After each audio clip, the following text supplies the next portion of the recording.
Hey, today on Categorical Imperatives, we are finally doing the part two in my series that I've been calling Heart of the Constitution. This is part two of that series. This is called the Bill of Rights as a Term of Art.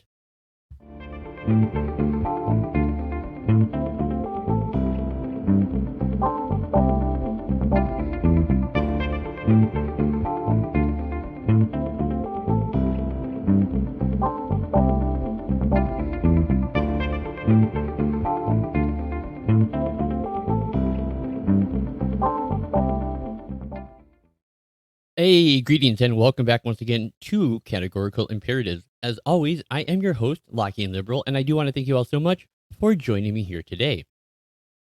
Now, if you are new to the show, I especially want to welcome you. This is a podcast where we're going to be using legal theory and moral philosophy to discuss current events in law, politics, and culture. And just real quick, if you guys dig what I do here and you want to help play an active role in helping me to develop the channel and to reach more people and to have a richer discussion about law and philosophy, I would greatly appreciate your help, especially over on my brand new Patreon page, where for just as little as $2 a month, you can get all kinds of extra goodies from a show notes page to a guaranteed topic request and much, much more. So look, if you are able and willing to help me with that, I would be very grateful for your support. If you aren't in a place to do that right now, that's all right. I appreciate you coming by and spending some of your time with me all the same, whether you are a brand new viewer or a longtime subscriber. So now that I'm done whoring myself out, let's get to the topic for today. And I have got a lot to get through. This is going to be a long episode, but this is going to be one of the best episodes of the show I've ever done. And I really, I don't talk up the show like that a lot, but this is really, really one of the most important and the most interesting shows I have ever done. I promise you, this is going to be really good. All right. All right. Let's get to it. So you should go back and watch the part one from the series Heart of the Constitution, Bill of Rights as a Term of Art. I put this out last December actually for Bill of Rights Day, and I got really sidetracked and I never put out part two. And so yeah, and so anyways, I'm just getting around to it now, so you're probably not familiar with this, so you should probably go back and watch the first part. I will put a link to that up in the right-hand corner of this video right about now. But just in case you don't want to go back and watch that all right now, let me quickly touch you touch on the key points from the video. Now, the first part of the video was talking about how, first and foremost, until the 1930s, you find relatively little evidence that Americans ever considered the first 10 amendments to the Constitution as a Bill of Rights. They didn't consider it the Bill of Rights for sure, and certainly not a Bill of Rights either. Now, while James Madison had spent the last 40 years of his life from the time of the 1787 Constitution often talking about his justifiable pride in his role in crafting our Constitution, he never said a thing about the first 10 amendments, and he never referred to these as the Bill of Rights because, as I posit in the last video, and I think I give very good evidence for, it is reasonable to conclude that James Madison, the man who wrote those amendments, did not see those amendments as a Bill of Rights.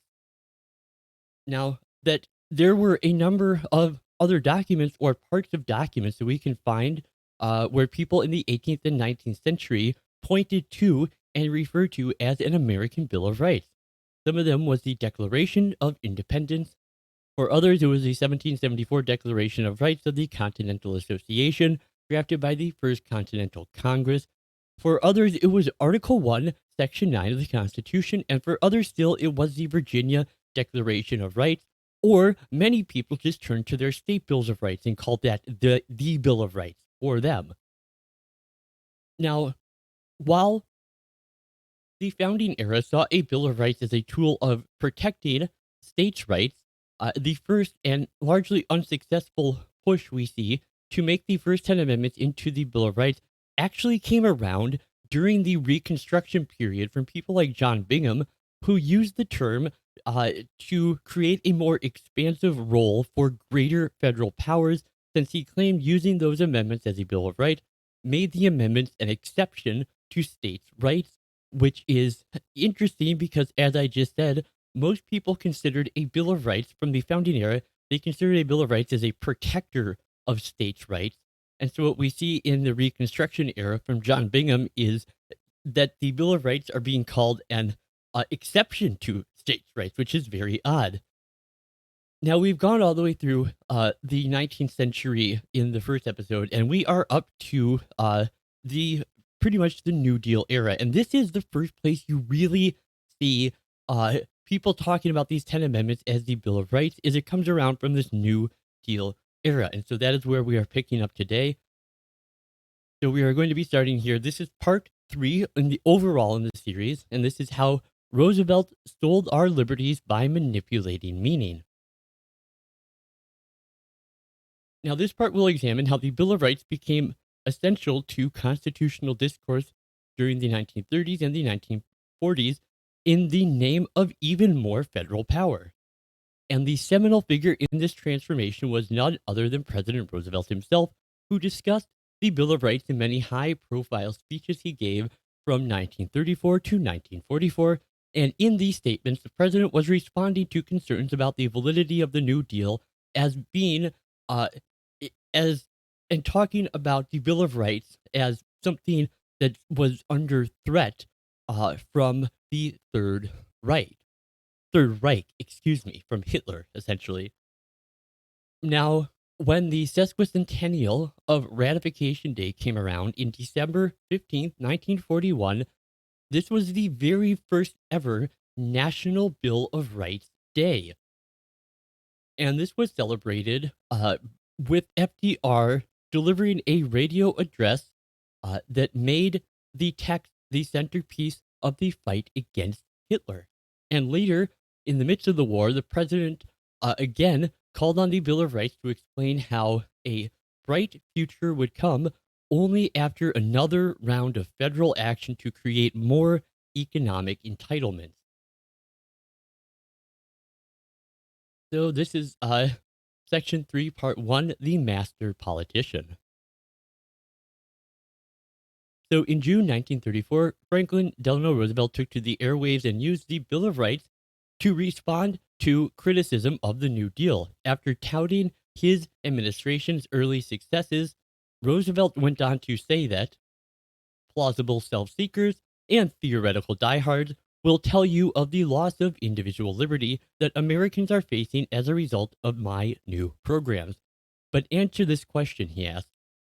Out of the facts of your own life, have you lost any of your rights or liberties or constitutional freedom of action and choice?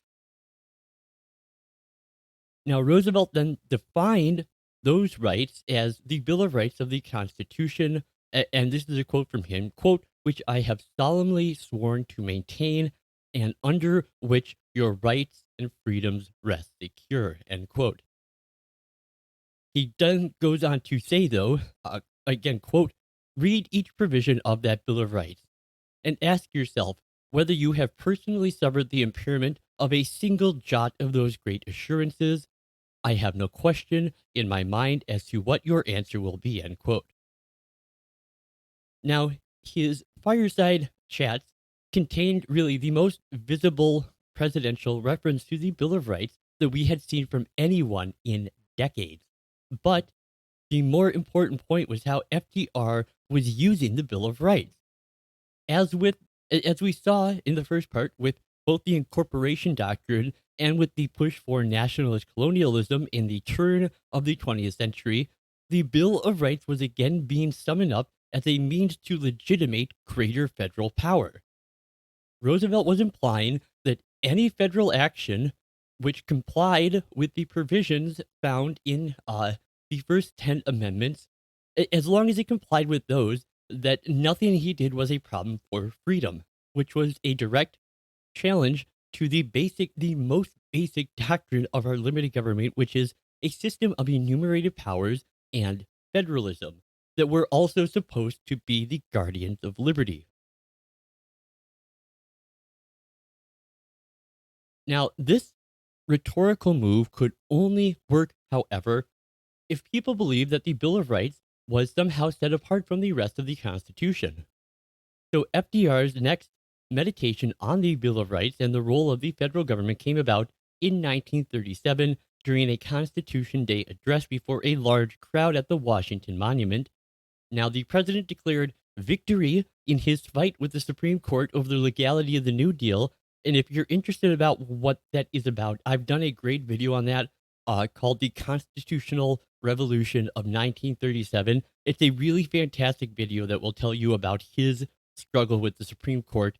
It's not a very watched episode, I will admit. I don't know, but I think it's one of my better ones, and I think it's a really interesting discussion. And in fact, I've actually, now that I think about it, I've written an article too about the Constitutional Revolution in 1937. So down in the description, I will include a link to both the episode of the show where I talk about that. And if you kind of want a view to casually read over, I will also link to the article that I wrote. I think it was published both at the 10th Amendment Center and with the Libertarian Institute. So I'll put all of those links for you down in the description. Constitutional Revolution of 1937. Really interesting stuff. Anyways, getting back to FDR. So this is, again, he's at the Washington Monument. He is declaring victory over his fight with the Supreme Court over the legality of the New Deal. And the comments he made were follows. Our constitutional democratic form of government must meet the insistence of the great mass of the people that economic and social security and the standard of American living be raised. Only by succeeding in that, he said, can we assure against internal doubt as to the worthwhileness of our democracy and dissipate the illusion that the necessary pride of efficiency is dictatorship with the attendant spirit of aggression. FDR stated that he refused to forget that the Bill of Rights was put into the Constitution not only to protect minorities against intolerance of majorities, but to protect majorities against the enthronement of minorities. He went on to say that nothing would so surely destroy the substance of what the Bill of Rights protects than its perversion to prevent social progress, and, moreover, the surest protection of the individual and of the minorities is that fundamental tolerance and feeling for fair play which the Bill of Rights assumes. Sadly, tolerance and fair play would disappear here, as it has in other lands, if the great mass of people were denied confidence in their justice and security and their self-respect. So in this passage, FDR is essentially saying that support for the New Deal was the only way to save the Bill of Rights from fascism or communism. And while this reinforced his theme that the Bill of Rights was a critical part of the Constitution worth saving, the president was also connecting the spread of tyranny with the importance of the Bill of Rights. Now, this flagrant violation of the rights listed in the first set of amendments by Hitler and Stalin increased their visibility, but FDR was going even further than this by implying that interpreting the Bill of Rights to prohibit federal regulation of property gave domestic demagogues the material they needed to destroy the Bill of Rights. And once again, development overseas were changing the meaning and the relevance of the Bill of Rights. And next up, the Bill of Rights goes to war.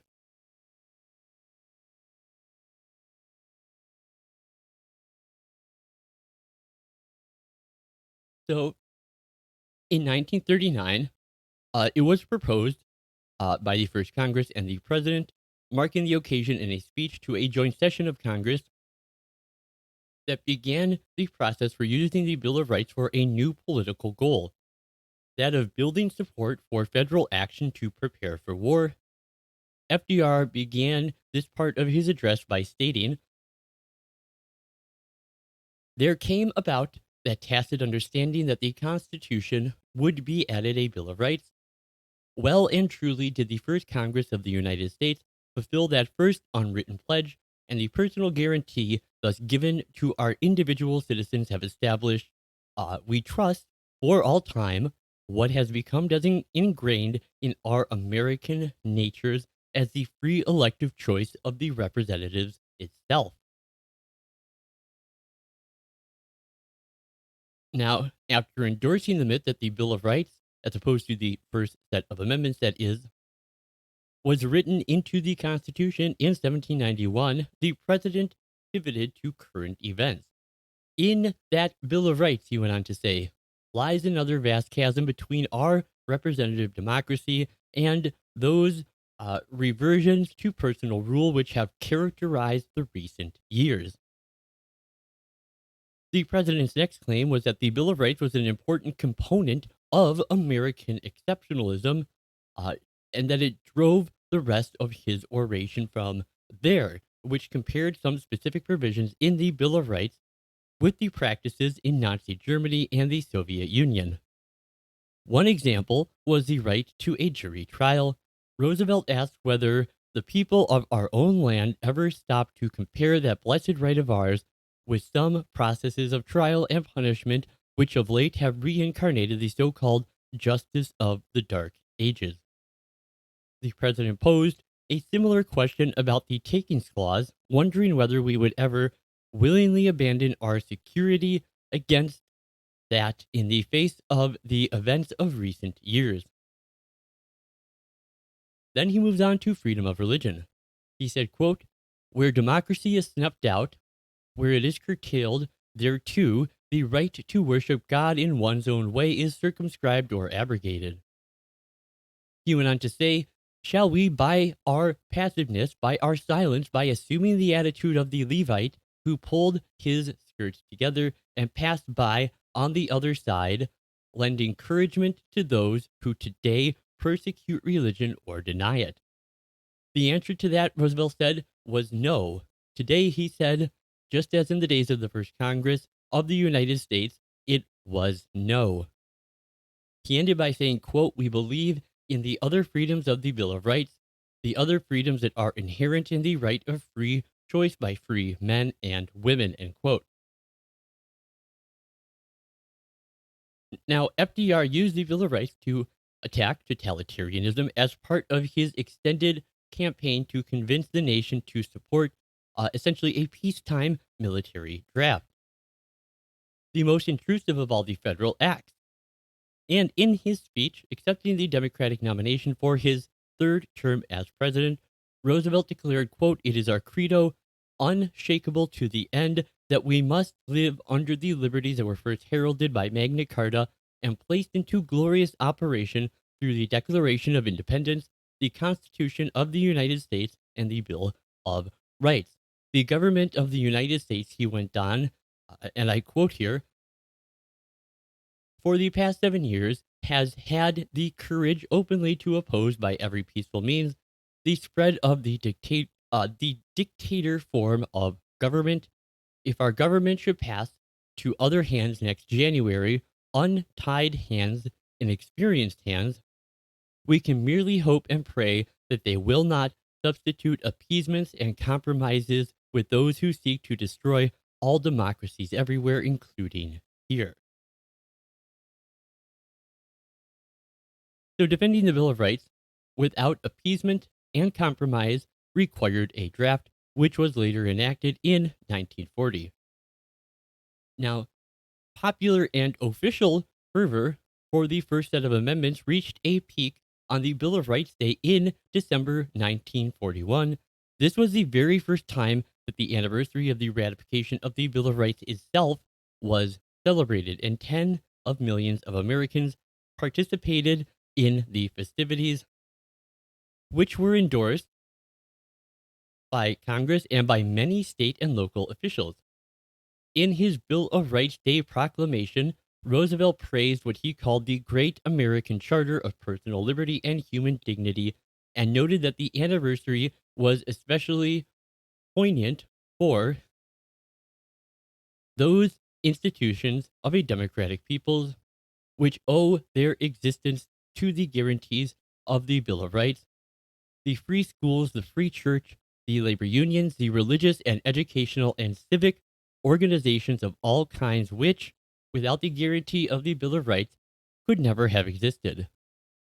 And one thing that's worth pointing out here is that if you consider this date, it is a very significant date, December 15th, 41. What happened about a week before that? Well, it was the bombing of Pearl Harbor, as you probably know. So this is really something that he is using to ramp up his call for war. He said that those who have seen the privileges lost in other continents and other countries can now appreciate their meaning to those people who enjoyed them once and no longer can. By that realization, the president concluded, we have come to a clearer conception of their worth to us and to a stronger and more unalterable determination that here in our land they shall not be lost or weakened or curtailed. Bill of Rights Day was established before the United States entered World War I, and as I mentioned before, by happenstance, this event fell just 8 days after the bombing of Pearl Harbor. It was a moment of intense patriotism. In Chicago, the mayor read the Bill of Rights aloud downtown on Wall Street. The governor of New York and Virginia participated in a ceremony to show sectional unity on the Bill of Rights and on the war effort. Now, that night, tens of millions of Americans listened to a radio show on the Bill of Rights entitled We Hold These Truths. Now, this is actually a really interesting radio program. You can find it very easily if you just do a search for this on YouTube, and I highly suggest you do. It's really interesting to listen to. Again, it is called We Hold These Truths. It was narrated by Jimmy Stewart, and it has a whole host of other very famous people, and they are sort of reenacting the story of the creation of the Bill of Rights. And so, besides the narration by Jimmy Stewart, this includes performances by Lionel Barrymore, Orson Welles, and Edward G. Robinson, to name just a few. Now, Barrymore intoned that the program was about a document that men have fought for, that men are fighting for, and that men will keep on fighting for as long as freedom is a strong word falling sweet upon the ear. These commemorations were capped by a major presidential speech that made the Bill of Rights into a weapon against Hitler and was, in effect, our declaration of war against the Nazis. Now, during this radio program, after the sort of, I don't know what you would call performance or skip by those actors, we do have a speech then by Roosevelt coming in, and he addresses his audience by referring to them as free Americans, and then going on to say, no date in the long history of freedom means more to liberty loving men in all liberty loving countries than the 15th day of December, 1791. On that day, 150 years ago, a new nation, through an elected Congress, adopted a Declaration of Human Rights, which has influenced the thinking of all mankind from one end of the world to the other. There is not a single republic of this hemisphere which has not adopted in its fundamental laws and basic principles of freedoms of man the freedom of mind enacted in the American Bill of Rights.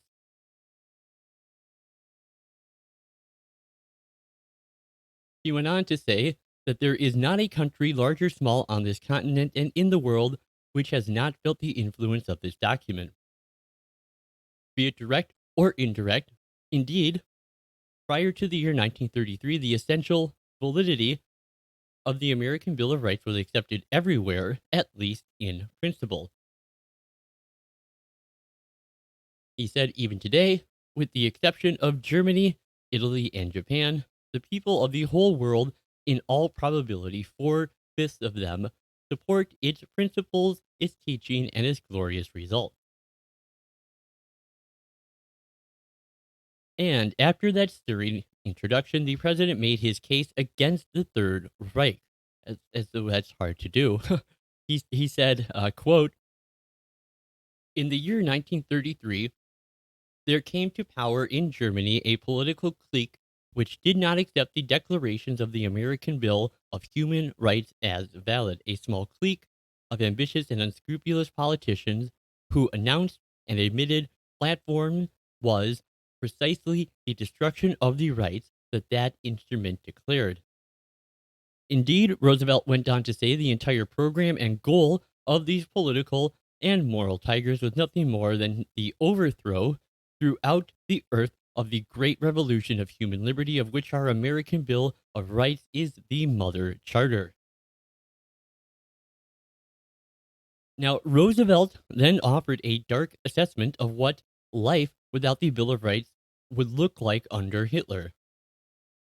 He said, quote, "The individual of the human being has no right to a soul of his own, or a mind of his own, or a tongue of his own, a trade of his own, or even to live where he pleases, or to marry the woman he loves. Instead, his only duty is the duty of obedience, not to his God, not to his conscience, but only to Adolf Hitler. And that his only value is his value. That is, man, their only value is Hitler's value. Not as men, but as a single unit of the Nazi state." He then went on to issue a bill of indictments of the Third Reich. He said, "To Hitler, the ideal of the people as we conceive it, the free, self-governing, and responsible people, is incomprehensible. To Hitler, the government as we conceive it is an impossible conception. To Hitler, the church as we conceive it is a monstrosity to be destroyed by every means at his command. And to Hitler, the freedom of men to think as they please and speak as they please and worship as they please is, of all things imaginable, most hateful and most desperately to be feared."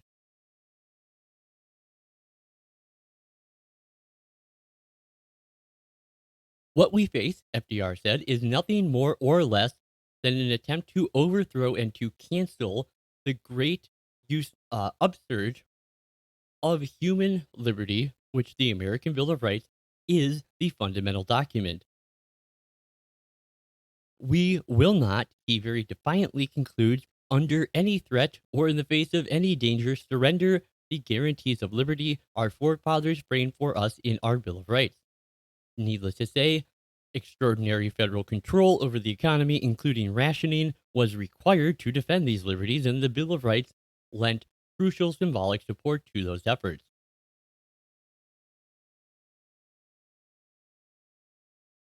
All right, next we are moving on to a second Bill of Rights. Now, the final significant speech in which President Roosevelt used the Bill of Rights to kindle support for sweeping government power was in his 1944 State of the Union address, which proposed a second Bill of Rights. FDR began this part of his address by stating that this republic had its beginning and grew to its present strength under the protection of certain inalienable political rights, among them the right of free speech, free press, free worship, trial by jury, freedom from unreasonable search and seizure. As our industrial economy expanded, he said these political rights proved inadequate to ensure us equality in the pursuit of happiness. We have come to a clear realization of the fact that our true individual freedom cannot exist without economic security and independence. Necessitative men are not free men, he said. People who are made hungry and out of a job are the stuff of which dictatorships are made. Which kind of makes me wonder why during the Great Depression, Roosevelt and his Agricultural Adjustment Act paid farmers not to grow food. But I guess that's a gripe for another day. One dictator at a time, I guess.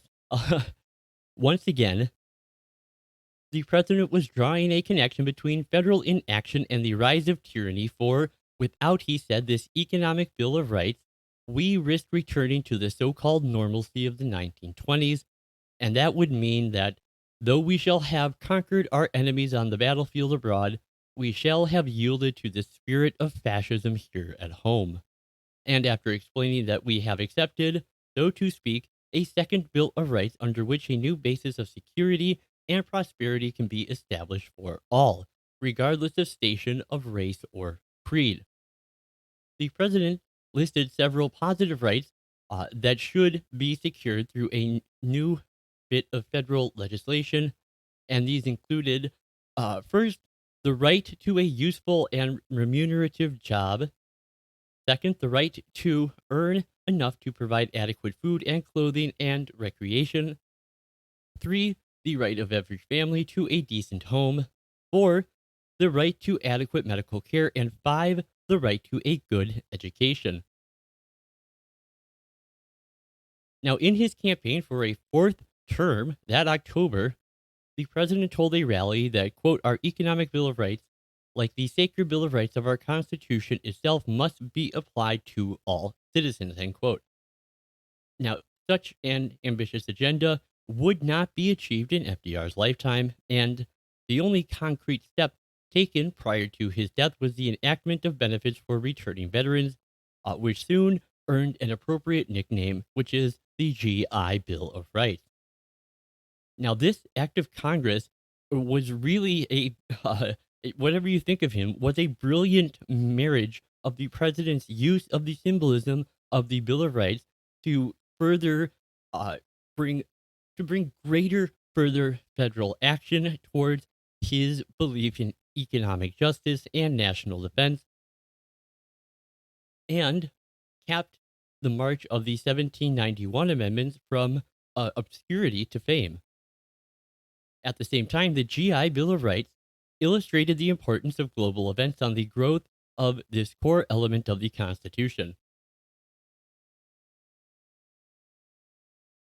All right, and we are moving on to the fourth and I believe final section of this series. We are talking about the Bill of Rights as it relates to judicial review. Now, this part assesses how the Bill of Rights became a slogan for judicial review. Our starting point here is actually in the 1912 presidential campaign when Republicans supported President Taft against Theodore Roosevelt for the party's nomination and turned to the Bill of Rights to discredit TR's plan for recalling state judicial decisions.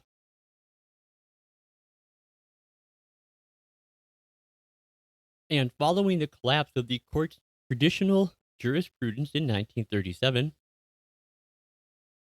the Bill of Rights gave the justices a lifeline to resurrect their authority, and Justice Robert H. Jackson responded with his what is considered a fairly eloquent opinion in the case of West Virginia State Board of Education v. Barnette, which is canonical in part because it stressed the connection between the Bill of Rights and judicial review.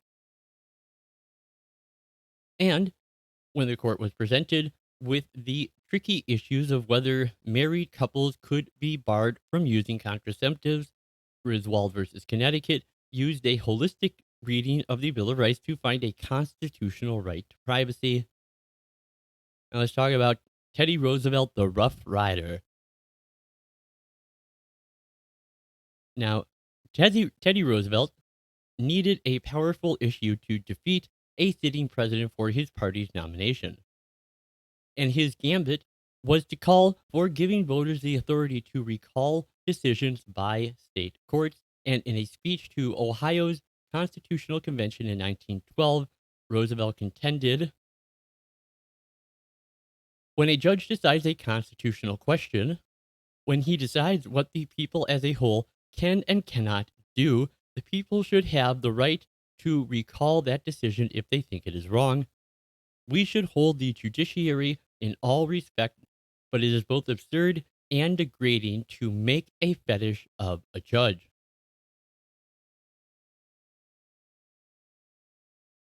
Now, Roosevelt singled out a case in New York, striking down the state workers' compensation statute on due process grounds as being flagrant in its defiance of rights and justice and short-sighted in its ability to face the challenge or the changing needs of our civilization. And the party establishment rejected Roosevelt and his recall proposal and framed its opposition as a support for the Bill of Rights. Now, New York's Republican convention, which supported the then president Taft, issued a resolution that stated, we believe that the guarantees of the Bill of Rights, as incorporated in the Constitution of the United States, for the protection of each citizen, even if threatened by a temporary majority, shall be forever preserved. Now, Elihu Root delivered the keynote address at the Republican National Convention and said that the recall of judicial decisions was dangerous because, quote, the prohibitions of the Bill of Rights, which protect liberty and ensure justice, cannot be enforced except through the determination of an independent and courageous judiciary, end quote. And when a bitterly divided convention ended up choosing Taft as a standard bearer, the president issued a statement to the New York Times arguing that the result of uh, the defeat for Roosevelt was for those who wanted to weaken the constitutional guarantees of life, liberty, and property, and all other rights declared sacred in the Bill of Rights by abandoning the principles of absolute independence of the judiciary essential to the maintenance of those rights.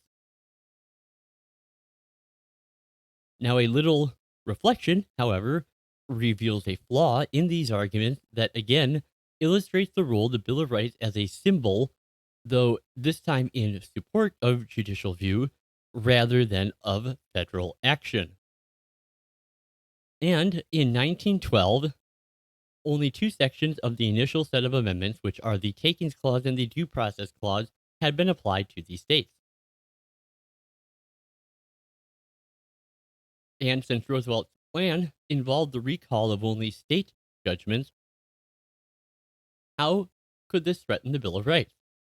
Now, perhaps President Taft and his supporters meant that the state constitutions protected many rights listed in the first set of amendments and were using the Bill of Rights to represent that idea.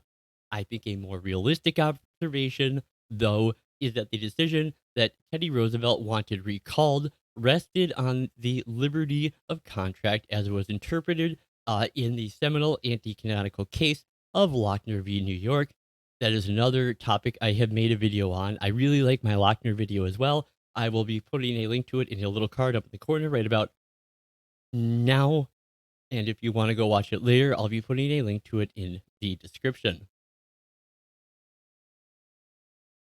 Now, this controversial doctrine was uh, simply easier to defend when it was characterized as being about the Bill of Rights.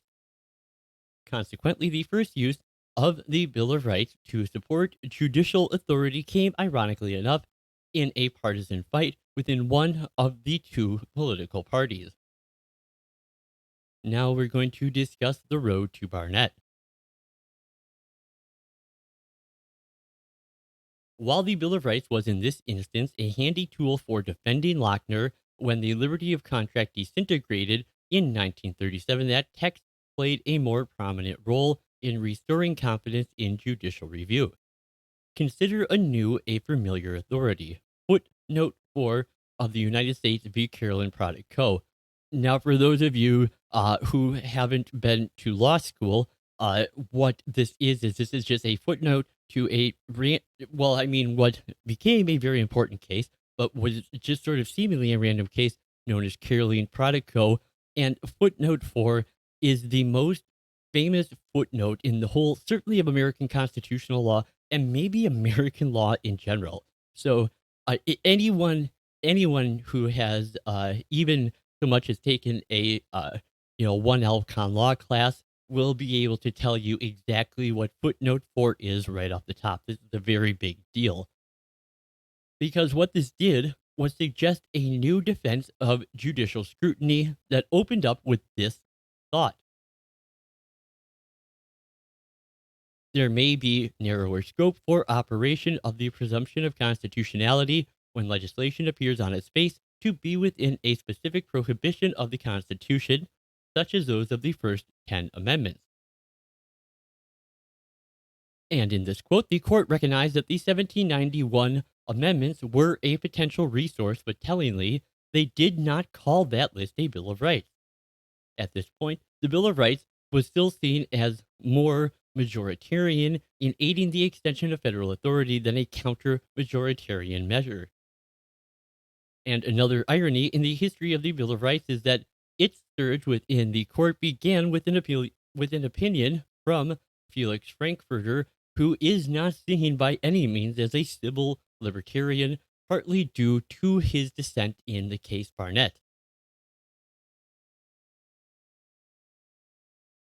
And the first substantial cite to the Bill of Rights was in 1940, and this was only the second one since the 1920s. And this was the case of Minersville School District versus Gobitis, which upheld a mandatory flag salute for kids in public schools. In Gobitis, Justice Frankfurter wrote, quote, centuries of strife over the erection of particular dogmas as exclusive or all-comprehending faiths led to the inclusion of a guarantee for religious freedom in the Bill of Rights. He also went on to say that in the case of Pierce versus the Society of Sisters, that held that the Bill of Rights bars a state from compelling all children to attend the public schools, even though Pierce said nothing about the Bill of Rights. Nonetheless, the court concluded that the judicial nullification of the legislation cannot be justified by attributing it to the framers of the Bill of Rights views for which there is no historical warrant. Now, while the outcome of Gobitis is contrary to the modern reading of the First Amendment, Justice Frankfurter's dicta marked an important step in the rise of the Bill of Rights. Really, in a sense, the decision sits in somewhat of an analogous position to one of the most deplorable anti-canonical cases in the whole of constitutional law, and that is Korematsu v. United States, which upheld an act of racial discrimination, but included dicta that ended up helping those who later sought to invalidate discrimination. And if you're not familiar, Korematsu was the case where the Supreme Court saw that we were rounding up Japanese people, or even sometimes just Asian people in general, because they look Japanese, and that's still kind of scary. And there was a challenge brought that, hey, this is fucked up, and we shouldn't be locking these people up without warrant or cause. And Korematsu was the case where the Supreme Court went, whatever, pretty much, to sum it up. Next, the fixed star in our constitutional constellation. The decision on the Bill of Rights that everyone reveres is the one that reversed Gobitis. Now, there are many compelling aspects of Barnette, but the most important for my purposes is that the opinion converted the Bill of Rights into a justification for judicial review, stating that the very purpose of a Bill of Rights was to withdraw certain subjects from the vicissitudes of public controversy to place them beyond the reach of majorities and officials and to establish them as legal principles to be applied by the courts. Now, the courts went on to say one's right to life, liberty, and property, to free speech, a free press, freedom of worship and assembly, and all other fundamental rights may not be submitted to vote. They depend on the outcome of no election. And Barnette's rhetoric is so strong that lawyers no longer recognize that a Bill of Rights meant something very different for most of our history. There was a hint that there were other purposes for a Bill of Rights. For example, in Justice Jackson's statement in the case that we must transplant these rights to a soil in which the laissez-faire concept or principle of non-interference has withered, at least as to economic affairs, and social advancements are increasingly sought, though closer integration of society and through expanded and strengthened government controls.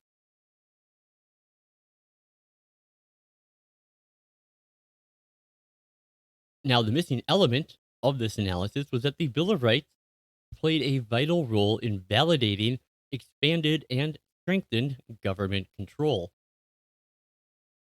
though that obviously would have undercut the point the court was trying to make. Now, Barnette also did its part for the war effort by pitting the Bill of Rights against the Nazis and serving as the judicial complement to Franklin Roosevelt's Bill of Rights Day address. And in this case, the court directly attacked the Führer, noting that the Boy Scouts and the Red Cross objected to the ways in which the flag was saluted, then with an outstretched arm, being too much like that of Hitler. Barnette also referred to the fast failing efforts of our present totalitarian enemies to stamp out dissent and conjure the dark images of the concentration camps by stating that those who begin coercive elimination of dissent soon find themselves exterminating dissenters.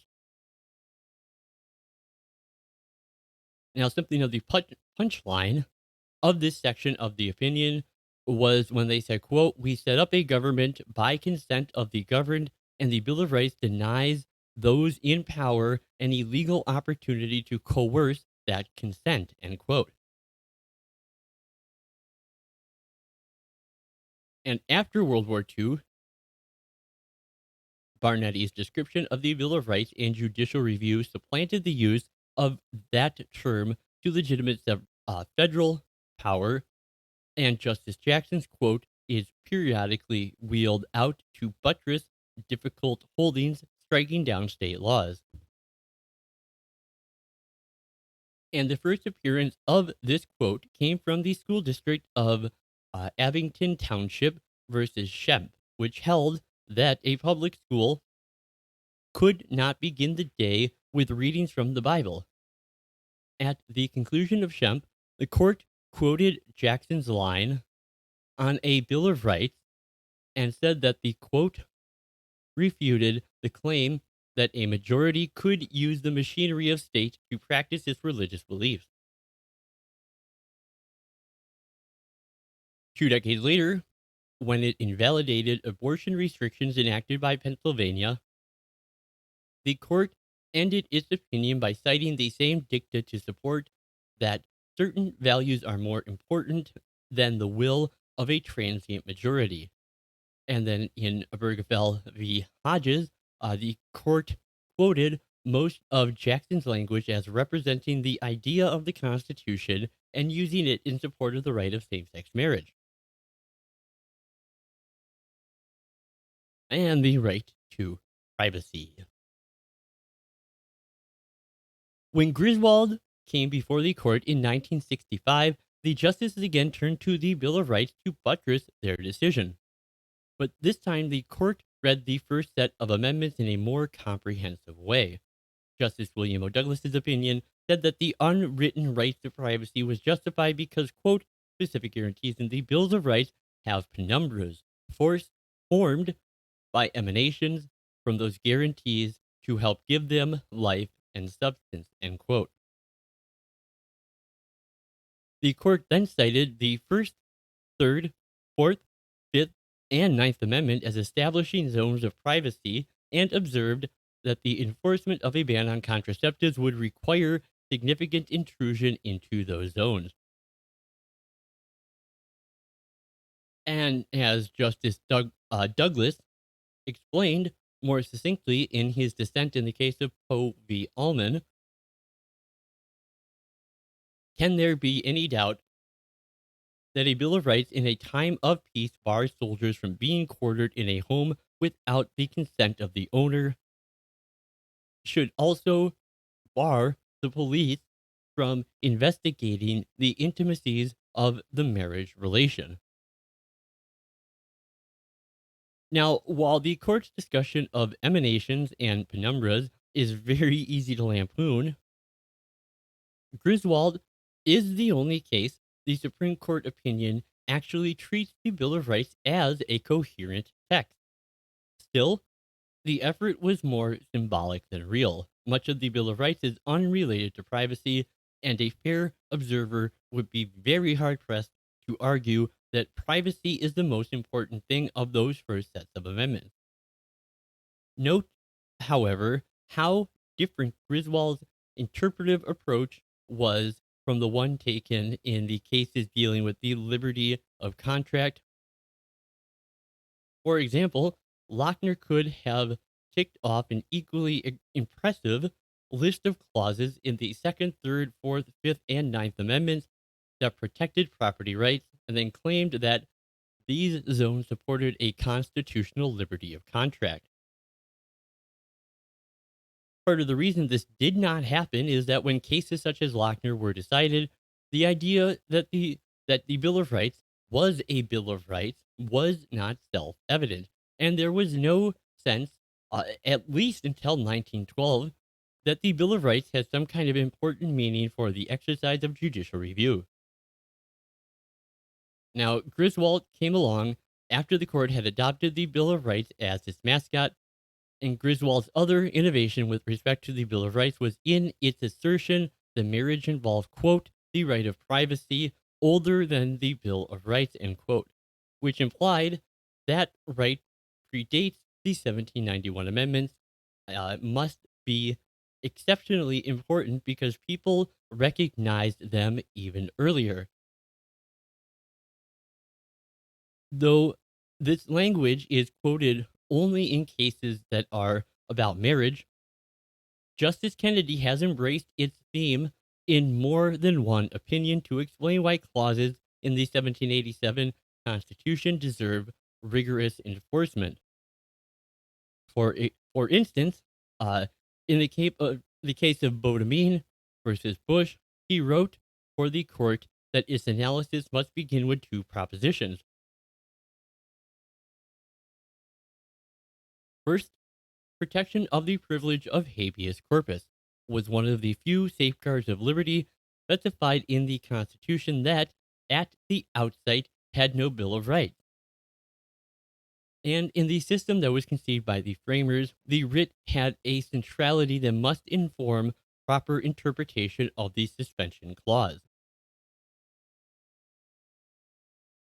And likewise, in his concurring opinion in the decision invalidating the Line Item Veto Act, Justice Kennedy explained that the framers were so convinced that the liberty of the persons inherent in the structure that at first they did not even consider a Bill of Rights necessary.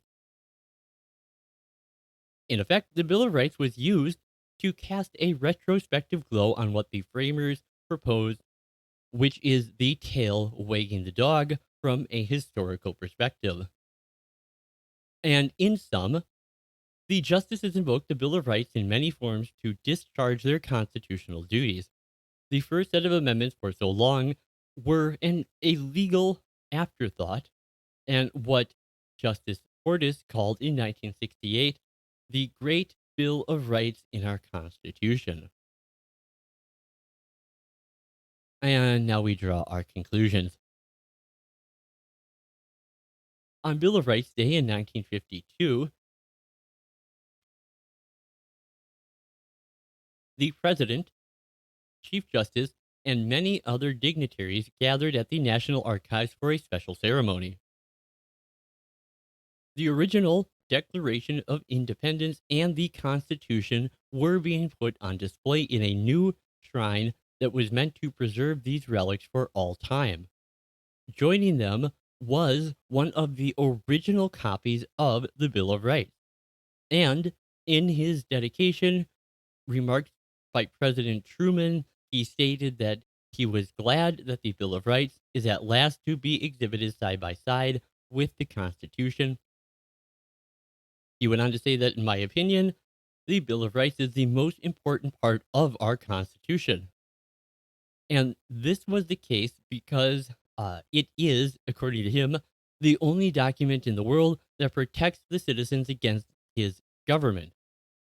Now, the Bill of Rights was now assuming a new role uh, as a pillar of American democracy during the Cold War, as Truman went on to discuss how we should respond to the global, what he called the global threat of totalitarianism and communism.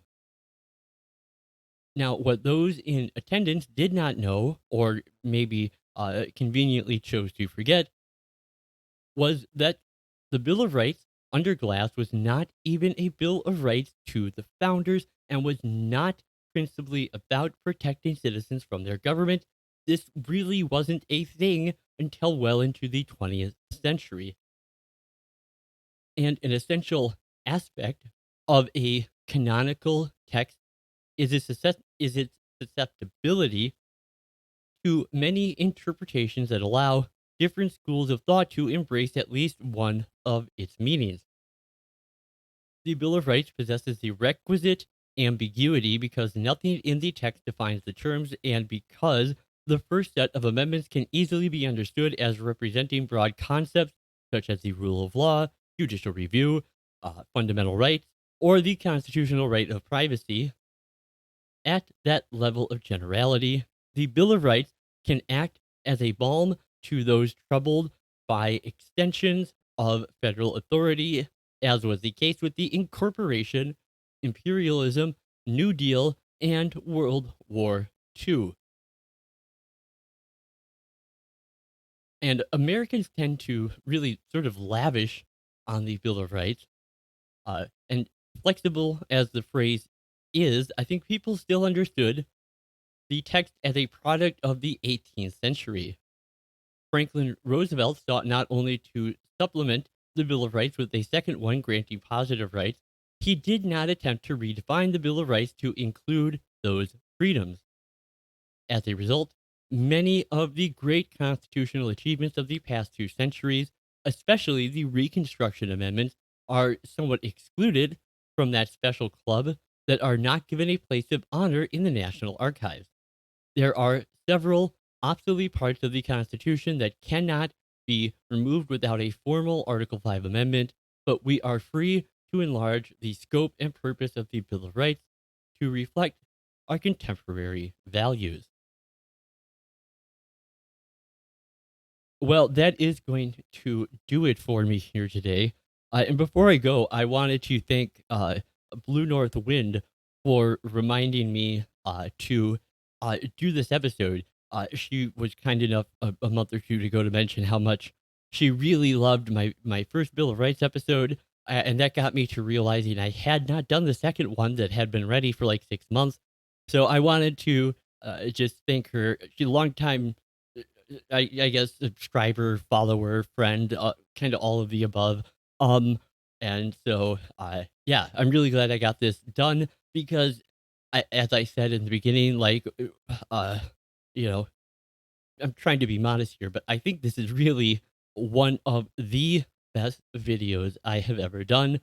I I mean, if not because of my work on it, at least because the information, uh, and the narrative and sort of the arc of the history of our constitutional development is by itself fascinating, and I hope that maybe I have brought a little bit of extra insight to it that wasn't already there. So, if you like the video, go ahead and hit that thumbs up button. If you dislike the video, hit the thumbs down button. I don't really care. If you have any thoughts at all, please leave them in the comment section below. I always love to hear from people and get their thoughts on my content. And in the meantime, I guess all that is left to say is that this has been Lockean Liberal for Categorical Imperatives, talking about the Bill of Rights as a term of art. And of course, as always, de lenda est Carthago.